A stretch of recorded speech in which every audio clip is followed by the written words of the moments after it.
எல்லா புல்வெளியும் சாம்பலாகிவிடும். ஆனால் யாராவது அதை மலைக்கு முன்னாடி தடுத்து நிறுத்தினா அந்த நட்சத்திர கல்லை தொட்டவனுக்கு ஒரு ஆசை நிறைவேறும். பெரிய டைனோசர்கள் எல்லாம் நாங்கள் போகிறோம் என்று சொல்லி பாதியிலே பயந்து திரும்பி வந்துட்டாங்க. மலைக்கு போகிற வழியில பெரிய பள்ளம், பாம்பு நதி, பறக்கிற பட்ரோன்ஸ் கூட்டம்னு ஆபத்து நிறைஞ்சிருச்சுன்னு சொன்னாங்க. ஆனால் சின்ன திரி மட்டும் தயாரானான். என் பூக்கள் என்னை காப்பாத்தும்னு நம்பினான். முதல் ஆபத்து பெரிய பள்ளம். திரி ஓடி வந்தவன் பள்ளத்தை பார்த்து நின்றான். அவன் தலையிலே இருந்த பூக்கள் திடீர்னு ஒளி விட்டுச்சு.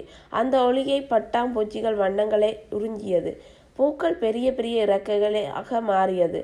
திரி பறந்து பள்ளத்தை கடந்தான். இரண்டாவது ஆபத்து பாம்பு நதி. நதியிலே பெரிய பெரிய பாம்புகள் நீந்தி கொண்டிருந்தது. திரி பயப்படாமல் அவன் தலையில் இருந்த இன்னும் ஒரு வாசனை பூ மலர்ந்துச்சு. அந்த வாசனையில் பாம்புகள் எல்லாம் தூங்கி போனது. திரி அமைதியாக நதியில் கடந்து வந்தான். கடைசி ஆபத்து பறக்கிற பட்ரோஸ் கூட்டம். அவையெல்லாம் கூர்மையான பற்கள் உள்ள பெரிய பறக்கும் டைனோசர்கள். அவங்க திரியை சுற்றி வளைச்சாங்க. அப்ப திரி தன் 3 கொம்புகளையும் தூக்கி தலையை ஆட்டினான். அவன் தலையில் இருந்த பூக்கள் எல்லாம் ஒரே நேரத்தில் பளிச்சிட்டது. பெரிய வண்ண ஒளி வட்டமாக மாறியது. அந்த ஒளியில் பட்ரோஸ்கள் எல்லாம் கண்களை மூடிக்கொண்டு தப்பி ஓடிட்டாங்க. இறுதியாக திரி பளிங்கு மலைக்கு முன்னாடி போய் நின்றான்.